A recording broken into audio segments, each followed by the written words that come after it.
दोस्तों, मेरा नाम रिजवाना शेख है। Rich dad cash flow quadrant, आर्थिक स्वतंत्रता की कुंजी बाय रॉबर्ट टी कियोसाकी, अध्याय 7 स्टार्ट करती हूँ। वह बने जो आप हैं। असल मुद्दा यह है कि आप कौन से परिवर्तन करेंगे और इस प्रक्रिया में आप क्या बनेंगे। मेरे अमीर डैडी ने कहा था, बेघर होना महत्वपूर्ण नहीं है, महत्वपूर्ण तो यह है कि आप कौन हैं। कोशिश करते रहेंगे तो आप कुछ बन जाएंगे। कोशिश करना छोड़ देंगे तब भी आप कुछ न कुछ तो बन ही जाएंगे, परंतु दोनों स्थितियों में फर्क होगा। आप में जो परिवर्तन होते हैं, आप में से जो लोग नौकरी की सुरक्षा से वित्तीय सुरक्षा की ओर जाने के बारे में विचार कर रहे हैं, उन्हें मैं सिर्फ प्रोत्साहित ही कर सकता हूँ। किम और मुझे बेघर तथा बुरी तरह परेशान होना पड़ा, तब कहीं जाकर हमें आगे बढ़ने की हिम्मत आई। यह हमारा मार्ग था, परंतु निश्चित रूप से यह आपका मार्ग नहीं होगा। जैसा मैंने पहले ही कहा है, आज ऐसे बने बनाए सिस्टम मौजूद हैं जो क्वाड्रेंट के दाएं हिस्से तक बने पुल को पार करने में आपकी मदद कर सकते हैं। असली मुद्दा है आप में होने वाले आंतरिक परिवर्तन और प्रक्रिया के दौरान आपके मूल अस्तित्व में परिवर्तन। कुछ लोगों को प्रक्रिया आसान दिखती है, जबकि कुछ को यह यात्रा असंभव लगती है। धन एक नशा है। अमीर डैडी माइक और मुझसे हमेशा कहते थे, धन एक नशा है। जब हम उनके लिए काम करते थे तब उन्होंने हमें वेतन देने से इनकार कर दिया था। इसका प्रमुख कारण यह था कि वे यह नहीं चाहते थे कि हमें धन के लिए काम करने की लत लग जाए।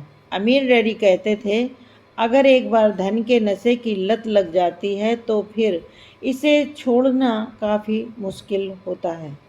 जब मैं बड़ा हो गया और मैंने आर्थिक मदद मांगने के लिए कैलिफोर्निया से उन्हें फ़ोन किया, तब भी वे उस पैटर्न को तोड़ने के लिए तैयार नहीं थे जो उन्होंने माइक और मेरे साथ 9 साल की उम्र में किया था। उन्होंने हमें बचपन में धन नहीं दिया था और वे अब भी यह सिलसिला शुरू नहीं कर रहे थे। इसके बजाय वे कठोर बने रहे और मुझे धन के लिए काम करने की लत से दूर रखा। वे धन को नशा इसलिए कहते थे क्योंकि वे अक्सर देखते थे कि जब लोगों के पास धन होता है तो वे खुश होते हैं, परंतु जब उनके पास धन नहीं होता तो वे दुखी या चिड़चिड़े हो जाते हैं। जिस तरह हीरोइन के आदी लोग जब नशे का इंजेक्शन ले लेते हैं तो वे मौज में आ जाते हैं, परंतु जब उन्हें हीरोइन नहीं मिलती तो वे चिड़चिड़े और हिंसक हो जाते हैं। वे अक्सर कहते थे, धन के नशे की ताकत के प्रति सावधान रहें। एक बार अगर आप इसे पाने के आदी हो जाते हैं तो यह लत आपको अपने जाल से निकलने नहीं देगी और आप बार बार उसी तरीके से इसे संतुष्ट करना चाहेंगे। दूसरी तरह से कहें तो आप कर्मचारी के रूप में धन कमाते हैं तो आप इसी तरीके से धन कमाने के आदी बन जाते हैं। अगर आप सेल्फ एम्प्लॉयड बनकर धन कमाने के आदी हो जाते हैं तो फिर इस आसक्ति को तोड़ना अक्सर मुश्किल होता है, और अगर आप सरकारी अनुदान के आदी हैं तो इसे तोड़ना भी मुश्किल होता है। अमीर डैडी कहते थे, बाएं हिस्से से दाएं हिस्से में जाने का सबसे मुश्किल भाग उस तरीके के प्रति लगाव है जिससे आप धन कमा रहे हैं। यह आदत छोड़ने से भी ज़्यादा मुश्किल काम है। यह नशे की लत को छोड़ना जितना मुश्किल काम होता है। इसीलिए उन्होंने माइक और मुझे यह प्रबल चेतावनी दी कि हम कभी धन के लिए काम न करें। उन्होंने इस बात पर जोर दिया कि हमारे लिए धन हासिल करने का सबसे बढ़िया तरीका यह है कि हम अपने खुद के सिस्टम बनाना सीखें। पैटर्न्स। किम और मेरे लिए बी क्वाड्रेंट से आमदनी प्राप्त करने का सबसे मुश्किल हिस्सा यह था कि हमारे अतीत की सारी कंडीशनिंग हमें पीछे रोक रही थी।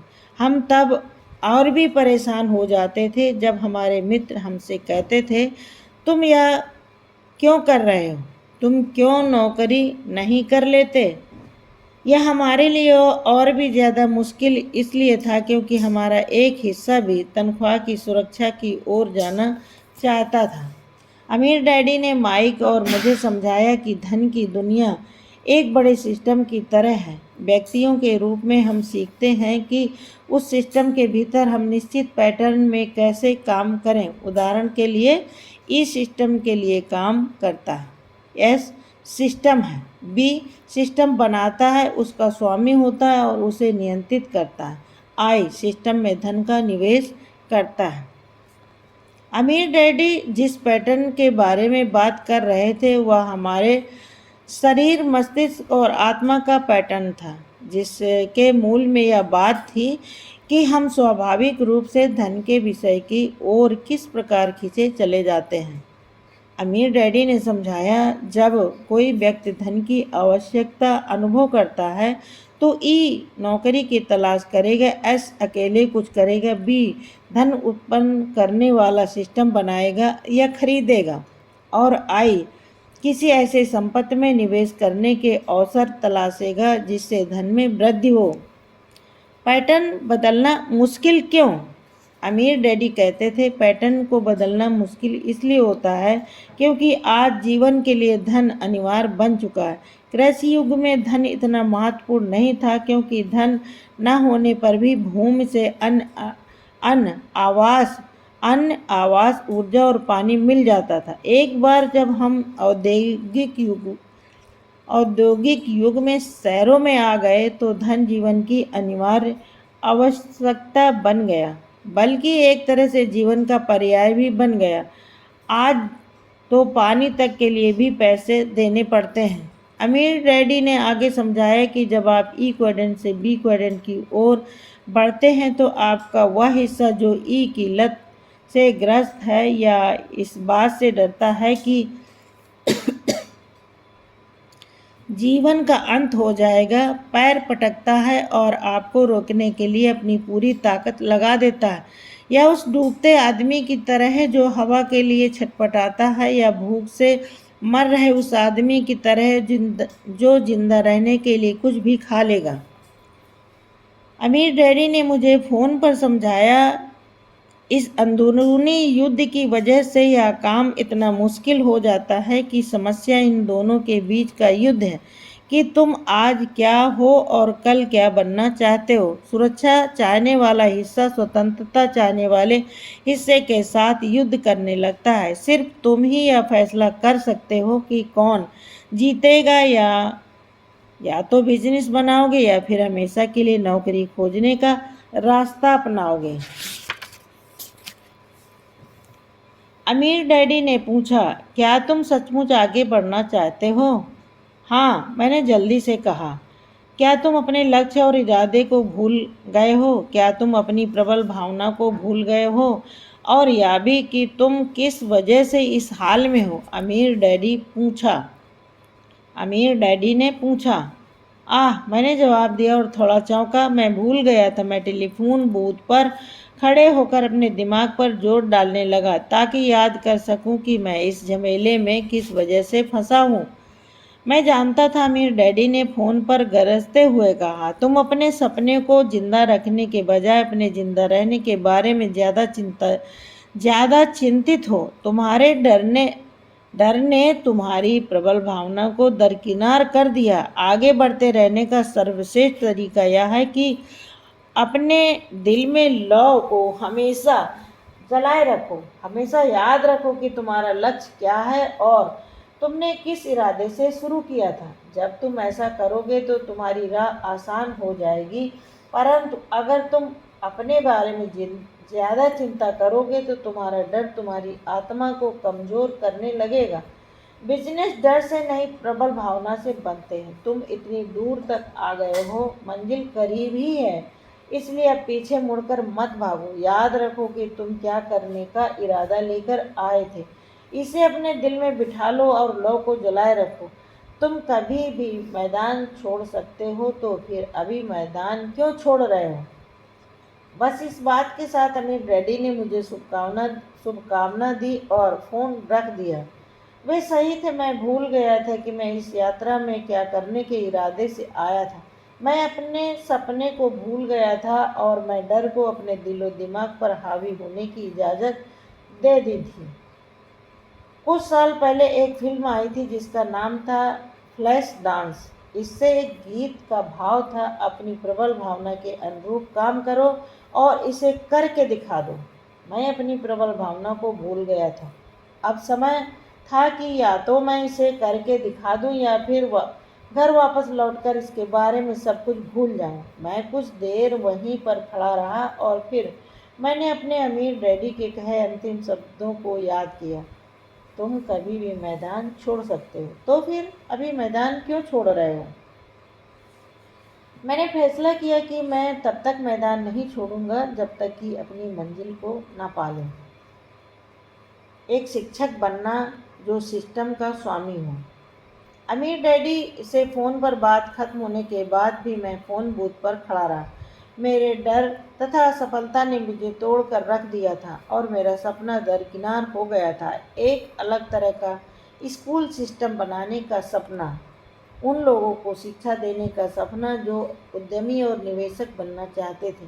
वहाँ खड़े खड़े मेरा मस्तिष्क हाई स्कूल के दिनों में पहुँच गया। जब मैं 15 साल का था तो हाई स्कूल की मार्गदर्शक सलाहकार ने मुझसे पूछा था, बड़े होकर तुम क्या बनना चाहते हो? क्या तुम अपने डैडी की तरह टीचर बनना चाहते हो? अपनी सलाहकार की आंखों में देखते हुए मैंने सीधा जवाब दिया, जो प्रबल विश्वास से भरा था, मैं कभी टीचर नहीं बनूंगा। टीचर बनना वह आखिरी काम है जो मैं करना चाहूँगा। मुझे स्कूल नापसंद नहीं है, दरअसल मैं इससे नफरत करता था।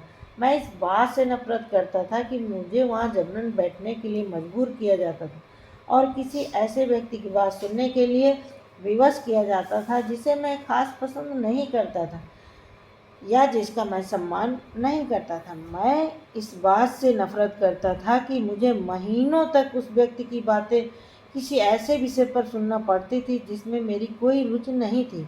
मैं क्लास में बगले झाँकता था, पहलू बदलता था, पीछे की बेंच पर समस्याएं पैदा करता था और कभी कभार क्लास में जाने के बजाय गोता भी मार लेता था।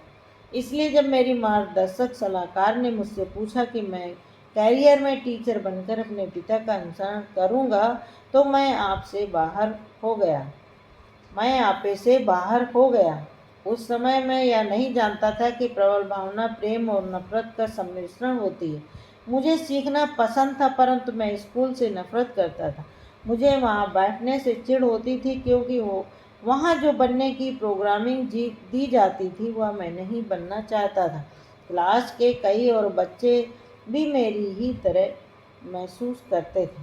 शिक्षा संबंधी उल्लेखनीय उदाहरण, विंस्टन चर्चिल ने एक बार कहा था, मैं हमेशा सीखने के लिए तैयार हूँ, परंतु मैं हमेशा पढ़ाया जाना पसंद नहीं करता। जहाँ जॉन अपडाइक ने कहा है, मैं संस्थापक